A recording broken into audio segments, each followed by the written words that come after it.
ಯಾತಕ್ಕಾಗಿ ಹೋರಾಟ ಯಾತಕ್ಕಾಗಿ ಹೋರಾಟ ಅಯ್ಯಯ್ಯೋ ಅಯ್ಯಯ್ಯೋ ಅಯ್ಯಯ್ಯೋ ಅಯ್ಯಯ್ಯೋ ಅಯ್ಯಯ್ಯೋ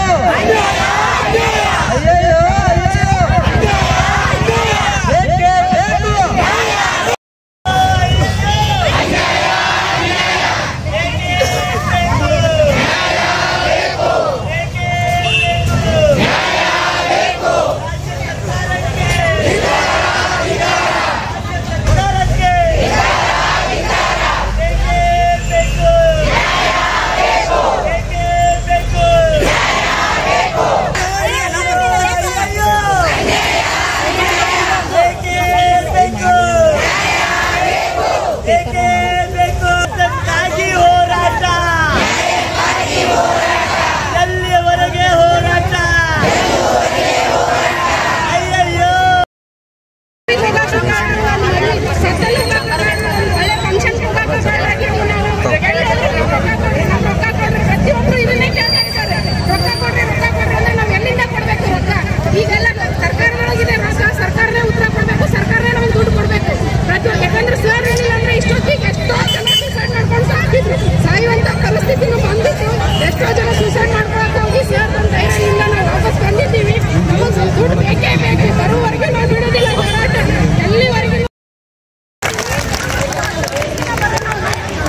लेते सकता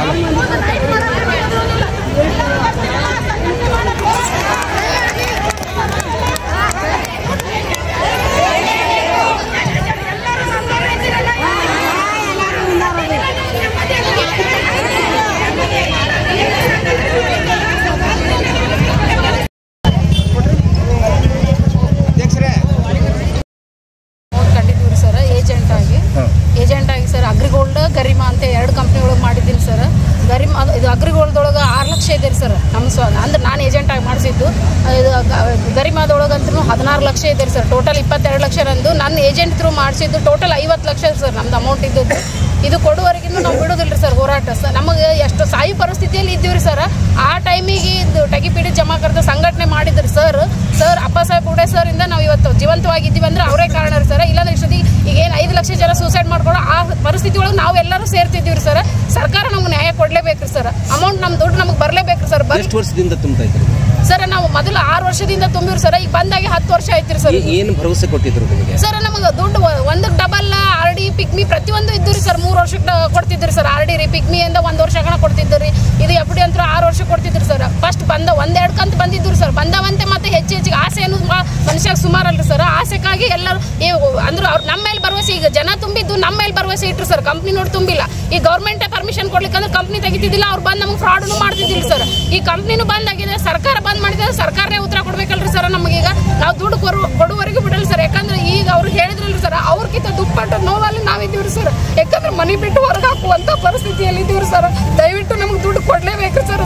ಸರ್ಕಾರ ದುಡ್ಡು ಕೊಡ್ಲಿಕ್ಕಂದ್ರೆ ನಾವು ಸೂಸೈಡ್ ಮಾಡ್ಕೊಳಕ್ಕೂ ಹಿಂದೆ ಮುಂದೆ ನೋಡ್ಲಿ ಸರ್. ಇಲ್ಲೇ ಹೋರಾಟ ಮಾಡಿ ಇಲ್ಲೇ ಸಾಯ್ತೀವ್ರಿ ಸರ್. ನಮ್ಗೆ ದುಡ್ಡು ಬರಬೇಕು ಒಂದು, ಇಲ್ಲ ನಮ್ಮ ಜೀವ ಬಿಡಬೇಕು ಒಂದ್ರಿ ಸರ್. ಸರ್ ನಮಸ್ಕಾರ. ನಾವು ಬಿಜಾಪುರದಲ್ಲಿ ಇವತ್ತು 19ನೇ ದಿವಸ ಆಯಿತು. ಸೆಪ್ಟೆಂಬರ್ 1ರಿಂದ ನಾವು ಸತ್ಯಾಗ್ರಹ ಕೂತಿದ್ದೀವಿ. ಇದಕ್ಕಿಂತ ಮುಂಚೆ 16 ತಿಂಗಳಾಯಿತು ನಾವು ಹೋರಾಟ ಮಾಡ್ತಾನೆ ಇದ್ದೀವಿ. ಬಡ್ಸ್ ಆಕ್ಟ್ ಕಾನೂನು ಮುಖಾಂತರ ನಮ್ಗೆ ದುಡ್ಡು ಬರಬೇಕಂತ ನಾವು ಹೋರಾಟ ಮಾಡ್ತಾ ಇದ್ದೀವಿ. ಕಾರಣ ನಾವು ಕಳ್ಕೊಂಡಿರುವಂಥ ಹಣ ಕಂಪ್ನಿಗಳಲ್ಲಿ PSL ಇಂಡಿಯಾ ಲಿಮಿಟೆಡು, ಗರಿಮಾ, ಸಮೃದ್ಧಿ ಜೀವನ, ಅಗ್ರಿಗೋಲ್ಡು, ಅಗ್ರಿ ಹಿಲ್ಸು, 7 ಹಿಲ್ಸು, ಆಮೇಲೆ ಸಾಯಿ ಪ್ರಸಾದ್, ಇನ್ನಿತರ ಕಂಪ್ನಿಗಳು, ಈ ಥರ 185 ಕಂಪ್ನಿಗಳಿದ್ದಾವೆ ಕರ್ನಾಟಕದಲ್ಲಿ. ಬಿಜಾಪುರದಲ್ಲಿ ಕೂಡ ಒಂದು 13 ಕಂಪ್ನಿಗಳು ಬಂದು ದುಡ್ಡು ಹಾಕೊಂಡು ಹೋಗಿದ್ದಾವೆ. ಈ ದುಡ್ಡು ಕಂಪ್ನಿಗಳು ತುಂಬಿಕೊಂಡಿದ್ರು. ಅದು ಕಂಪ್ನಿಗಳು ಸ್ಟಾರ್ಟ್ ಆಗಬೇಕಾದ್ರೆ ಸರ್ಕಾರ ಲೈಸೆನ್ಸ್ ಕೊಟ್ಟಿತ್ತು. ಇವತ್ತಿನ ದಿವಸ 2014 ಮತ್ತು 15ನೇ ಸಾಲಿನಲ್ಲಿ ಗೌರ್ಮೆಂಟೇ ಸ್ವತಃ ಕೂತು SEBI ಮುಖಾಂತರ ಎಲ್ಲ ಕಂಪ್ನಿಗಳನ್ನ ಬಂದ್ ಮಾಡಿದರು. ಬಂದ್ ಮಾಡಿದಷ್ಟೇ ಅಲ್ಲದೆ ಎಲ್ಲ ಕಂಪ್ನಿ ಆಸ್ತಿನೂ ಸೀಸ್ ಮಾಡಿದರು, ಅವ್ರ ಅಕೌಂಟ್ನೂ ಸೀಸ್ ಮಾಡಿದರು. ಇವತ್ತಿನವರೆಗೆ ಯಾವುದೇ ಹಣ ನಮಗೆ ಮರುಪಾವತಿ ಆಗ್ತಾ ಇಲ್ಲ. ಸರ್ಕಾರ ಕೂಡ ಇದ್ರ ಬಗ್ಗೆ ಯಾವುದೋ ಎಚ್ಚರಿಕೆ ತಗೋತಾ ಇಲ್ಲ. ಸುಮಾರು ನಾವು ಕರ್ನಾಟಕದಲ್ಲಿ 2.5 ಕೋಟಿ ಜನ ಇದ್ದೀವಿ ಈ ಥರ ಇನ್ವೆಸ್ಟ್ಮೆಂಟ್ ಮಾಡಿದವರು. ಬಿಜಾಪುರದಲ್ಲಿ 300 ಕೋಟಿ ಇನ್ವೆಸ್ಟ್ಮೆಂಟ್ ಇದ್ದಾರೆ. ಆಮೇಲೆ 2 ಲಕ್ಷಕ್ಕಿಂತ ಹೆಚ್ಚು ಜನ ಗ್ರಾಹಕರಿದ್ದಾರೆ. ಈ ಥರ ಎಲ್ಲ ವಂಚನೆ ಆಗಿದ್ರು ಸತ್ಯಕ್ಕೆ ನಮಗೆ ನ್ಯಾಯ ಸಿಗ್ತಾ ಇಲ್ಲ. ಸರ್ಕಾರ ಮೌನವಾಗಿ ಕೂತಿದೆ. ನಮಗೆ ನ್ಯಾಯ ಸಿಗಲೇಬೇಕು. ಬಡ್ಸ್ ಆಕ್ಟ್ ಕಾನೂನು ಪ್ರಕಾರ 180 ದಿವಸದಲ್ಲಿ ನಮ್ಗೆ ಹಣ ಮರುಪಾವತಿ ಆಗಬೇಕು. 180 ದಿವಸ ಈಗಾಗಲೇ ಹಾಗೆ ಹೋಗಿದೆ. ನಾವು ದಾಖಲೆಗಳು ಕೊಟ್ಟು ಯಾವುದೂ ಉತ್ತರ ಇಲ್ಲ. ಇದಕ್ಕೆ 2ರಿಂದ 3 ಪಟ್ಟು ಅವ್ರು ಕೊಡಲೇಬೇಕಂತ ನಾನು ಸರ್ಕಾರಕ್ಕೆ ಆಗ್ರಹ ಮಾಡ್ತೀನಿ. ಇಲ್ಲಿ ದೇಶದಲ್ಲಿ 42 ಕೋಟಿ ಜನ ಇನ್ವೆಸ್ಟ್ಮೆಂಟ್ ಮಾಡಿದ್ದಾರೆ. 42 ಕೋಟಿ ಜನರಲ್ಲಿ ಇವತ್ತಿನವರೆಗೂ 5 ಲಕ್ಷ ಜನ ಆತ್ಮಹತ್ಯೆ ಮಾಡ್ಕೊಂಡಿದ್ದಾರೆ.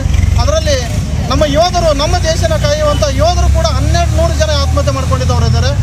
ಇಲ್ಲಿ ಬಡ ಜನರು ಸಾಕಷ್ಟು ಜನ ಬೀದಿಗೆ ಬಂದಿದ್ದಾರೆ. ಸಾಕಷ್ಟು ಜನ ಏನು ದುಡ್ಡು ತುಂಬಿ ಇನ್ವೆಸ್ಟ್ಮೆಂಟ್ ಮಾಡ್ದವ್ರು ಅದಲ್ಲ, ಅವ್ರ ಸಂಸಾರ ಕೂಡ ಬೀದಿಗೆ ಬಂದಿದ್ದಾವೆ. ನಮ್ಮಲ್ಲಿ ಬಿಜಾಪುರದಲ್ಲಿ ಆತ್ಮಹತ್ಯೆ ಮಾಡ್ಕೊಂಡಿದ್ದು, ವಿಷ ತೊಗೊಂಡು ಇಂಥ ಘಟನೆಗಳು ಸಾಕಷ್ಟು ಇದ್ದಾವೆ. ಸರ್ಕಾರ ಯಾವುದಕ್ಕೂ ಗಮನ ಹರಿಸ್ತಾ ಇಲ್ಲ. ಇವತ್ತು ನಮ್ಮ ಬೇಡಿಕೆ ಅಷ್ಟೇ. ವೇಳೆ ಸರ್ಕಾರ ಕೊಡದೇ ಇದ್ದರೆ, ಮುಂದೆ ಈ ರೀತಿ ಸ್ಪಂದಿಸದೇ ಇದ್ದರೆ ಮುಂದಿನ ಪ್ರತಿಭಟನೆಯ ನಿಮ್ಮ ರೂಪುರೇಷೆ ಯಾವ ರೀತಿ ಇರುತ್ತೆ?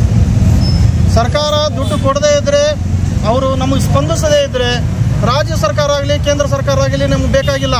ನಾವು ದೇಶದಲ್ಲಿ ಇರೋದು 42 ಕೋಟಿ ಜನ. 42 ಕೋಟಿ ಜನ ನಾವು ದಂಗೆ ಹೇಳ್ತೀವಿ. ಇಡೀ ದೇಶನೇ ನಾವು ಸುಧಾರಣೆ ಮಾಡ್ತೀವಿ. ಈ ಭ್ರಷ್ಟ ಸರ್ಕಾರನ ಸುಧಾರಣೆ ಮಾಡುವಂಥ ಶಕ್ತಿ ನಮ್ಮ ಜನರಿಗಿದೆ. ನಮ್ಮ ಪ್ರಜಾಪ್ರಭುತ್ವ ದೇಶ ನಮ್ಮದು. ಜನಸಾಮಾನ್ಯರಿಗೆ ಇದು ಹಕ್ಕಿದೆ. ನಾವು ಮಾಡೇ ಮಾಡ್ತೀವಿ. और नए न्यूज़ों के लिए देखते रहिए अपना चैनल TV22 न्यूज़। लाइक करें, शेयर करें, सब्सक्राइब करें और बेल आइकन बटन दबाना ना भूलें।